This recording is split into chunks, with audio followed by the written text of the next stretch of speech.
امیدوارم هر کجای این دنیا هستین حال دلتون عالی باشه. امروز آموزش کشک کدوی کرمانی رو داریم که غذای اصیل و سنتی شهر زیبای کرمانه و همچنین این کشک کدو به گیاهخواران عزیز به شدت پیشنهاد میشه. بریم که با همدیگه درستش کنیم.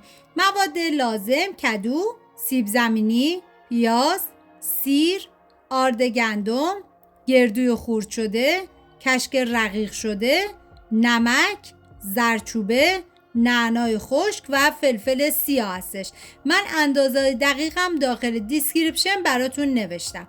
اول کدو رو پوست گرفته و بعد به صورت حلقه‌ای باید برشش بزنیم و همچنین سیب زمینی رو پوست میکنیم و بعد به صورت حلقه‌ای خیلی نازک برش میزنیم و همچنین سعی کنید که برای این غذا از پیاز فراوان استفاده بکنید و پیازا رو به صورت خلالی ریزش کنید.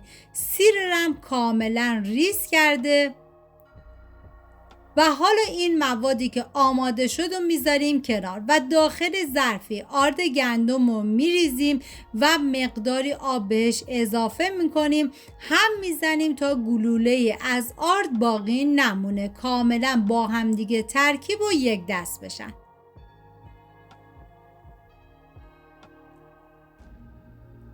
حالا داخل تابه کره حیوانی اضافه کرده. ببینید من همیشه گفتم اگر براتون امکان داشت برای غذاهای سنتی از روغن یا کره حیوانی استفاده بکنید.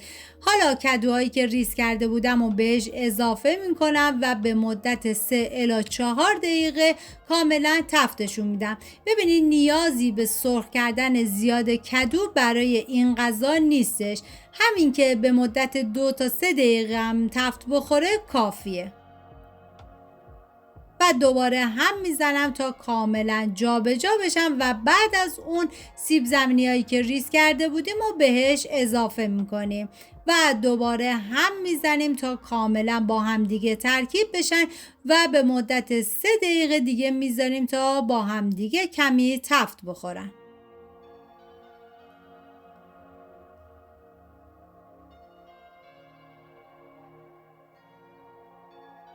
و بعد از اینکه تفت خورد ما باید بهش آب و اضافه بکنیم که من دوباره هم میزنم تا کاملا جابجا بشن. ببینید من کشک کدو رو قبلا به روش دیگه درست کرده بودم ولی این روشش کاملا قدیمی و سنتی و بی نهایت خوشمزه تر بود و حالا آب رو بهش اضافه میکنم و میذارم به مدت 15 دقیقه کاملا بپزه. بهتون پیشنهاد میکنم که حتما این غذای خوشمزه رو درست کنید، به خصوص برای کسایی که به بادمجون حساسیت دارن یا اینکه گوشت و مرغ رو دوست ندارن. این کشک کدو به شدت بهشون پیشنهاد میشه. حالا من سر تابه رو میذارم و توی این فاصله داخل تابه من کره ریختم و بعد از اینکه داغ شد پیازهایی که ریز کرده بودم و بهش اضافه میکنم و بعد هم میزنم و میذارم تا پیاز کاملا سرخ بشه. و بعد از اینکه پیاز کاملا سرخ شد حالا ما بهش ادویه ها رو اضافه میکنیم. ببینید برای نمک بهتون بگم که اگر کشکتون شور بود توی ریختن نمکتون دقت بکنید که غذاتون شور نشه، پس این دیگه دست خودتونه میزان نمکش. حالا من هم میزنم تا کاملا با هم دیگه ترکیب بشن و عطر ادویه ها آزاد بشه و سیر رو بهش اضافه میکنم و در حدی که سیر خیلی تفت مختصری بخوره کافیه. بیش از حد تفت ندید چون باعث میشه که سیرتون بسوزه، پس یه تفت خیلی مختصری خورد کافیه. و حالا گردوی خرد شده هم بهش اضافه میکنیم. ببینید زیر حرارتون باید همچنان کم باشه، به هیچ عنوان زیاد نباشه و هم میزنم تا گردو هم با بقیه مواد ترکیب بشه و یه تفت هم گردو بخوره. ببینید چون ما مرحله‌ای مواد رو اضافه میکنیم پس باید دقت کنید که موادتون زیاد تفت نخوره، یه تفت خیلی مختصری بخورن کافیه و توی مرحله آخر دیگه نعنا خشک رو بهش اضافه اضافه میکنیم و یه هم میزنیم که نعنام یه تفت بخوره، بیش از حد تفت ندید که نعنا تلخ میشه و دیگه بعد از اون ما زیر حرارت رو خاموش میکنیم و میریم سراغ کدوها که دیگه کاملا پخته شدن.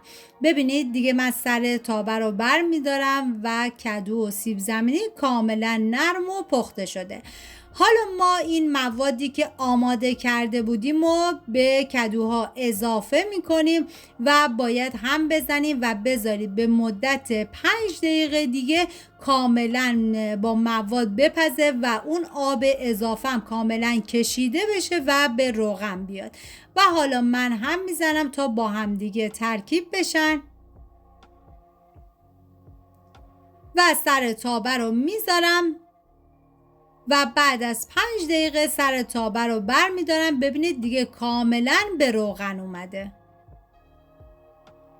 و یه هم میزنیم تا مواد کمی جابجا بشن.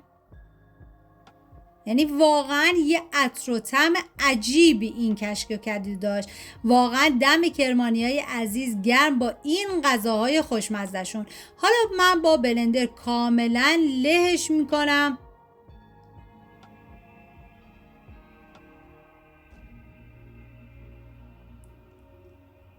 و بعد از اینکه کاملا دیگه یک دست له شد حالا ما بهش کشک رو اضافه میکنیم.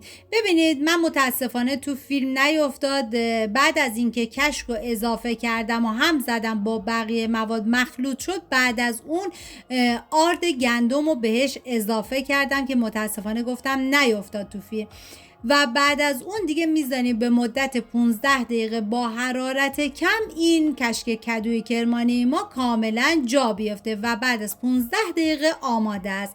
اگر ویدیو مورد پسندتون بود و تا این لحظه کانال رو سابسکرایب نکردید خوشحال میشم سابسکرایب کنید و اگر ویدیو رو دوست داشتید لطفاً لایک کنید. لایک شما باعث میشه که این ویدیو در معرض دید افراد بیشتری قرار بگیره و از این طریق هم از من حمایت میکنید. و اینم از کشک کدوی کرمانی خوشمزه ما. امیدوارم درست کنید، در کنار عزیزانتون از خوردنش لذت ببرید. مرسی از همراهی همیشگیتون. تا یه خوشمزه دیگر، بدرود.